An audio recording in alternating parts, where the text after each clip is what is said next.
أعوذ بالله من الشيطان الرجيم. Kita masuk lebih jauh lagi Bapak Ibu sekalian, setelah konsep ta'aruf dalam Islam adalah tata cara pernikahan Islami.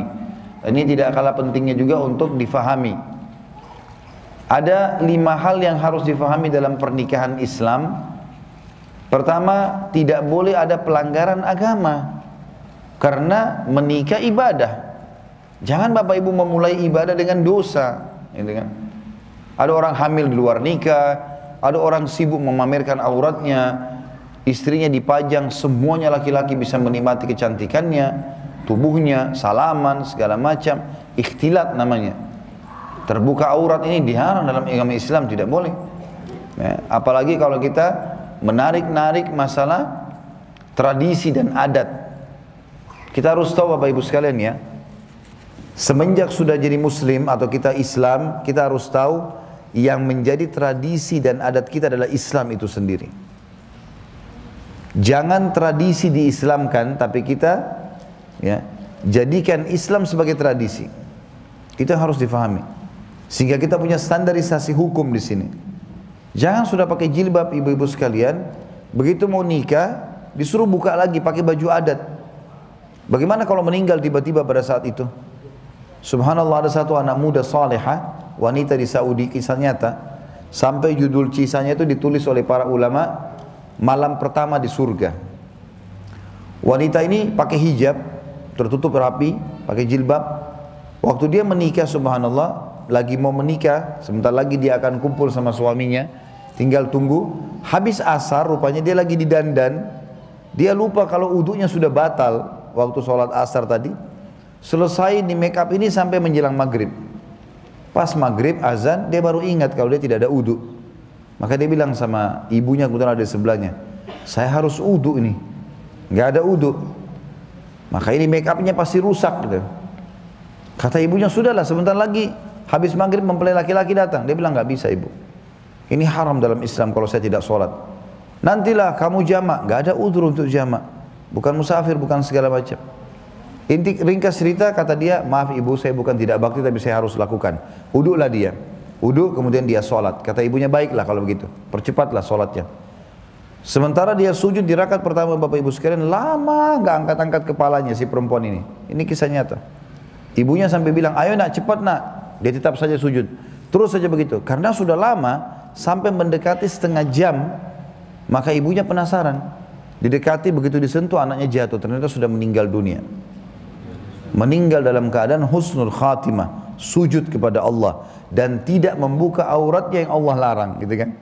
Jadi jangan mulai pernikahan dengan hal yang haram. Berapa banyak kaum muslimin di Indonesia memulai pernikahannya dengan musik yang luar biasa, datang penyanyi-penyanyi yang terbuka auratnya. Berapa banyak orang yang hadir di gedung, berapa banyak dosa yang dia panen. Kenapa tidak berpikir ke sana? Harusnya difahami nih Bapak Ibu sekalian, jangan ada kemaksiatan, jangan mulai dengan dosa, ini ibadah ya. Yang kedua, harus ada walinya perempuan. Tidak sah pernikahan wanita siapapun tanpa izin wali, dan walinya adalah ayah kandungnya. Kalau ayah kandung sudah meninggal, baru boleh pindah ke pamannya atau saudara-saudara ayahnya.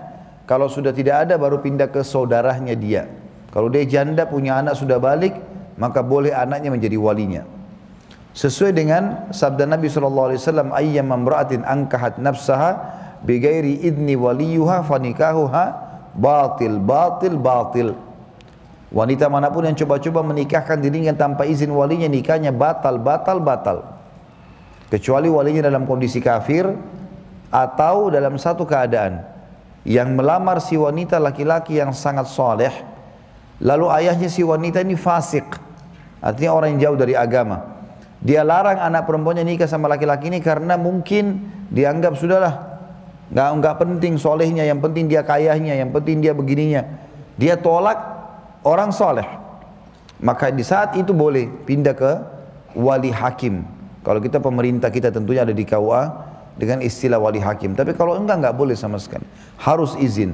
Termasuk hati-hati ibu-ibu sekalian, saya dengar ini sering disebar di masyarakat kita, janda juga tetap butuh wali.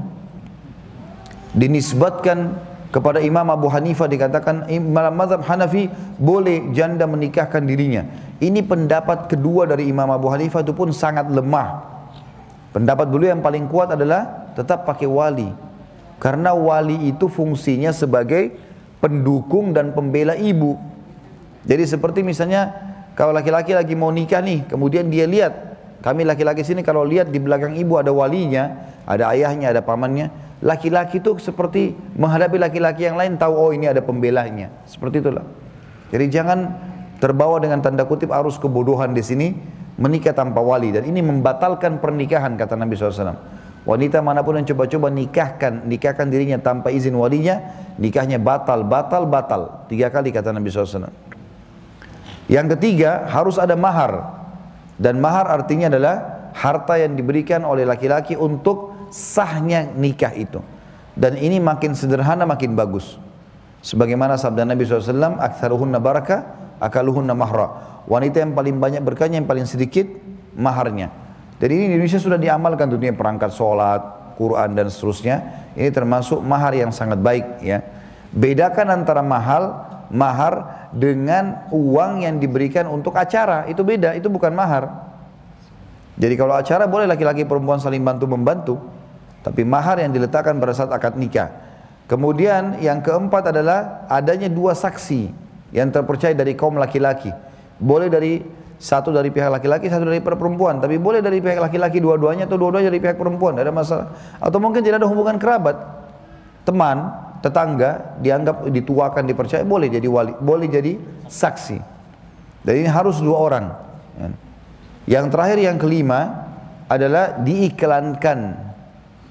Iklankan artinya Bapak Ibu minimal undang orang yang sering interaksi sama kita. Sebagaimana sabda Nabi SAW kepada Abdurrahman bin Auf, beliau menikah dan Nabi SAW tidak diundang. Kata Nabi SAW, aulim walau bisyat, iklankan pernikahanmu walaupun cuma dengan 1 ekor kambing saja. Karena jangan sampai kita jalan nanti orang-orang menganggap kita berzina. Tapi kita iklankan, walaupun tidak semuanya, orang-orang yang dekat saja yang tahu, itu juga perlu. Makin banyak orang tahu maka makin tidak ada masalah. Ini bagian daripada perintah agama. فَإِنَّ مَعَ الْعُسْرِ يُسْرًا إِنَّ مَعَ الْعُسْرِ يُسْرًا